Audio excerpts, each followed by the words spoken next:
जगन्नाथपुरी के एक राजा थे। कहते हैं कि नित्य जगन्नाथ महाप्रभु का महाप्रसाद उनके यहां आता था। ध्यान से सुनना, महाप्रसाद आता था और राजा जगन्नाथ जी से इतना प्रेम करते थे कि प्रेम से महाप्रसाद आते ही पहले दंडवत प्रणाम करते थे प्रसाद को और फिर उसको स्वीकार करते थे।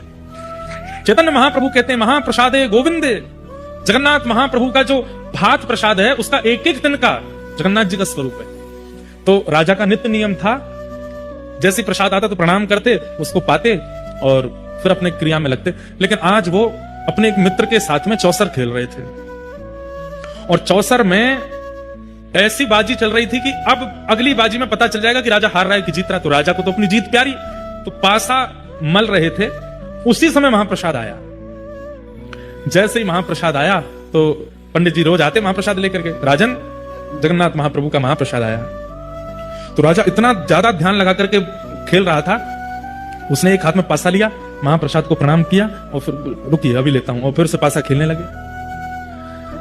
तो पुजारी जी को नित्य का नियम तो पता था राजा का, लेकिन आज का जो व्यवहार था ये पुजारी जी को अच्छा नहीं लगा। बोले बताओ पासा इतना जरूरी है, वो चौसर इतना जरूरी है कि महाप्रसाद को कह दिया रख दो, पाएंगे?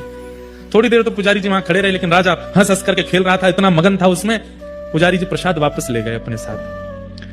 जब खेल पूरा हुआ, राजा जीत गया, हंसा, उठ करके अपने मित्र को हृदय से लगा, आज तो बड़ा आनंद आया खेल में, बड़ा बढ़िया। थोड़ी देर बातचीत हुई, मित्र जब चले गए तो राजा ने तुरंत पूछा वो महाप्रसाद आया था कहां है? तो सैनिकों ने बताया, पंडित जी खड़े रहे थोड़ी देर, पता नहीं, फिर ले गए अपने साथ। राजा दौड़ करके गए पंडित जी के पास, बोले आज आप महाप्रसाद वापस क्यों ले आए? तो पंडित जी की आंखें लाल पड़ी थी। बोले कि राजन ये महाप्रसाद कोई अन्न नहीं है, कोई दाल भात नहीं है, कोई सामग्री नहीं है, साक्षात जगन्नाथ जी हैं। और जगन्नाथ जी किसी के द्वार पर आते हैं और जिसके द्वार पर गए वो दूसरे कार्य में व्यस्त है। जगन्नाथ जी किसी के यहां ऐसे खड़े होकर के प्रतीक्षा नहीं करेंगे। तो सब ब्राह्मणों से पूछे, अगर कोई व्यक्ति द्वार पर खड़े ठाकुर जी का अपमान कर दे, अपना नाम नहीं लिया, ये राजा का विवेक देखो, अपना नाम बोलूंगा तो ये लोग अच्छा अच्छा बात बताएंगे, अपने लिए ना पूछ करके किसी अन्य के लिए पूछता।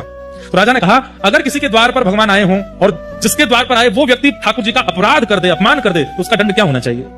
हमें उसको क्या दंड देना चाहिए, ये बता दीजिए।